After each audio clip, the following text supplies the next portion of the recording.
haven't even started this reading vlog yet, and I've already finished 2 books. First one is Before the Memory Fades by Toshikazu Kawaguchi. This is an audiobook that I finished like literally right after I uploaded yesterday's vlog, and I enjoyed it so much. This is in the Before the Coffee Gets Cold series. It's about a cafe that you can go to the past, but when you go to the past, you have to follow the rules, meaning you have to sit in the one seat in the cafe and you can only stay there until the coffee gets cold, or before the coffee gets cold. As the title suggests, you can't actually change the present when you go to the past. I was a little worried I would have the same problem with this one as I did with the Murderbot Diaries, being that it is a very high concept kind of story, and the first book kind of took that concept to the level that I wanted it to, but this one was just so emotionally charged that I enjoyed it so much. I don't want to give away too much, but it has a lot to do with death and grief and things like that, and I just loved all of these characters and I loved their stories, so I ended up giving it 4.5 stars. After I finished that one, I decided to pick up an ebook, which was Defend the Night by Brigid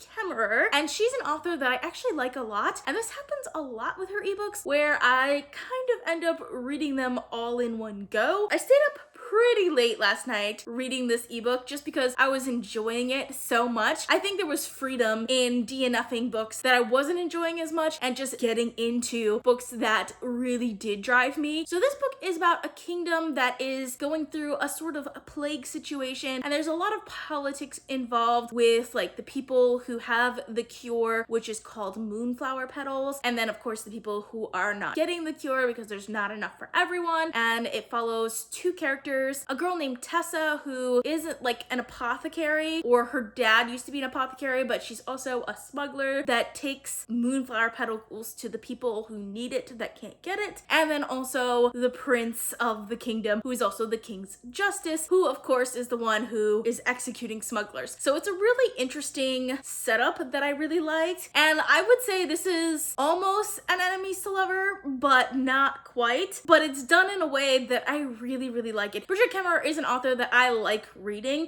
especially her like YA contemporary romances. I liked those a lot, even though I don't really read YA contemporary romances, and this reminded me a lot of that, but in a fantasy setting. I just enjoyed it quite a bit. I ended up giving it 4.75 stars, and I'm really excited to continue on with this series. Hey guys, it's Kesara. Today is Sunday, January 7th, if you couldn't tell from the clip earlier, and I'm seriously on a roll currently when it comes to reading. I'm enjoying so much that I'm reading. The last 2 books that I finished literally yesterday were both fantastic, and I'm excited to get into a full new week. I am doing a bit of traveling this week, mostly on the road, so because of that, I wanted to have a really great audiobook. So I did get the audiobook for Atlas Paradox by Olivie Blake. This is the sequel to the Atlas 6, which last week I really enjoyed, so I'm excited to start the audiobook. I did get the ebook from my library as well, but I think this one I am gonna stick to audio. I wasn't sure if I wanted to do audio or ebook because this is the type of novel that I would want to spend my uninterrupted hours reading,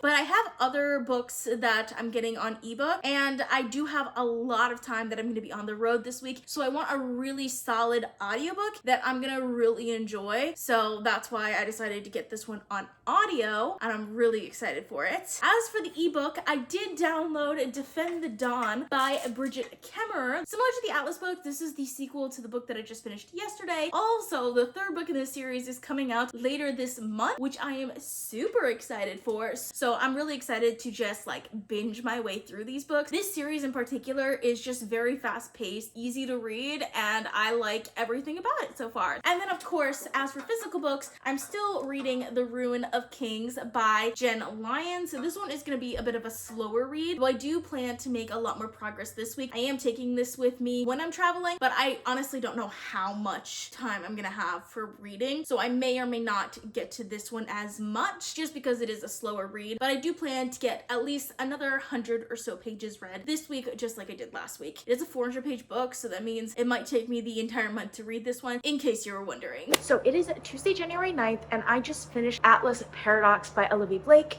I enjoyed this one quite a bit, just as I did the first one, but I didn't like it quite as much as the first one. I did like like that it like went through different things than the first one did. Like we got to follow like each character kind of individually in a way that I really liked, and we got a little bit more information. There's also a timeline sort of thing that's going on in the way that the story is told. It's not like continuous timeline, if that makes sense. It's an incongruous timeline, which I always love that in books. I do have one teensy little gripe with this one, and that is the romantic relationships. I really don't like almost any of the romantic relationships. I think there's one that I kind of like. I'm not gonna say which one because I feel like that one is a little bit of a spoiler. I like all the friendships a lot. I think all of the friendship type relationships, all the platonic relationships, I think are very well written, but I just don't feel very strongly about any of the romantic relationships. So that's like such a tiny part of the story. Like in my head, this is not a romance story at all, and I'm okay with that. So I enjoyed this quite a bit, and I ended up giving it 4.75 stars, which the third book in the series literally just came out.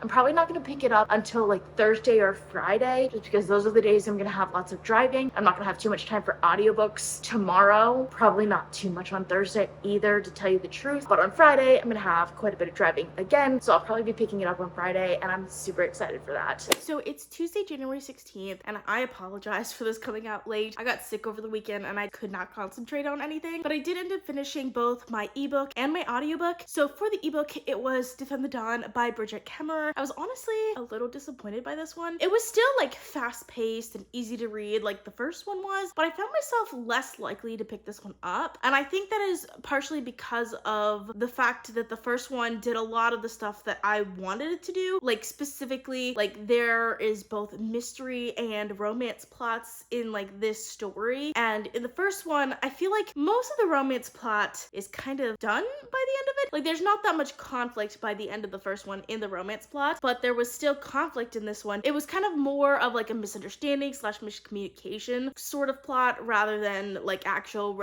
irreconcilable differences, so that kind of annoyed me. And then the mystery in this one I just felt like was not that good. Like it didn't really build very much, and then when it did get to like a building point where it starts building, I had already guessed what was gonna happen. It was revealed like right afterwards. Like there were a few different reveals, and then I think the biggest one annoyed me the most because it didn't let the characters figure out what's going on. It just had a third party character reveal it to our main characters, which annoyed me also. So I ended up giving it 3.5 stars. I'm still excited to read the third one in this series, but not as much as I was before. And then we have The Atlas Complex by Olivie Blake, and this one I liked a lot more. I will say I didn't like it quite as much as the first two, but I still really enjoyed it. I think part of it is that it was losing its like dark academia sort of feel to it because we were no longer in the school as much, or the library as much, I guess. And then I think also like it set itself up in a way that I got really excited for at the very beginning, because it started with Atlas's background, which I was really excited for because he is kind of like this nebulous figure in some of the other ones, so getting to see his story I thought would be really interesting, but it was kind of lackluster for me at the end. So I did still really enjoy it, and I ended up giving it 4 stars, but it definitely was not as good as the first two in my opinion. So that is all I have for you guys. I hope you guys enjoyed watching. I post videos on Tuesdays and Saturdays, so consider subscribing, and I occasionally post bonus videos, so if you'd like to be notified as soon as I upload, you should click that little bell icon. If you like this video, please give it a big thumbs up to support my channel. All social media links are in the description down below. Thank you guys so much for watching, and I will see you guys next time. Bye.